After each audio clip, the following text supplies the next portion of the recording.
இன்னைக்கு மார்னிங் பிரேக்ஃபாஸ்ட்டுக்கு இட்லியும் கூடவே பட்டாணி உருளைக்கிழங்கு குருமாவும் தான் ரெடி பண்ணியிருந்தேன். அதுக்காக நைட்டே பட்டாணியை ஊற வச்சுருந்தேன். புரட்டாசி ஆரம்பிச்சதுலேருந்தே எது சண்டே எது மண்டேனே தெரிய மாட்டேங்குது. ஏன்னா எப்போவுமே நான்வெஜ் செஞ்சாலே அது சண்டே. இப்போல்லாம் வெஜிடேரியன் செய்கிறதுனால சண்டே மாதிரியே போக மாட்டேங்குது. எவ்ரி புரட்டாசி நான் மட்டும்தான் நான்வெஜ் சாப்பிட மாட்டேன். என் ஹஸ்பண்ட் சாப்பிடுவாரு அப்படின்றதுனால அவருக்கு மட்டும் ரெடி பண்ணிவிட்டு எனக்கு மட்டும் வேறு ஏதாச்சும் சிம்பிளாக ரெடி பண்ணிப்பேன்.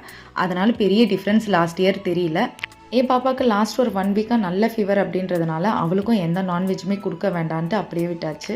இதில் ஒரு நல்ல விஷயம் என்னென்னா, எப்போவுமே நான்வெஜ் சமைக்கும் போது ஃபஸ்ட்டு கேலண்டர் எடுத்து பார்ப்பேன், ஏதாச்சும் கிருத்திகை அமாவாசை வருதான்ட்டு. ஆனால் இப்போல்லாம் எடுக்கிறதே இல்லை.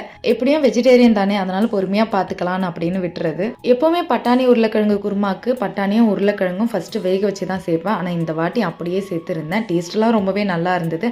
ஆனால் பட்டாணி மட்டும் இன்னொரு விசில் விட்டுட்டு அதுக்கப்புறம் சேர்த்துருந்தா நல்லா இருந்திருக்கும்னு தோணுச்சு.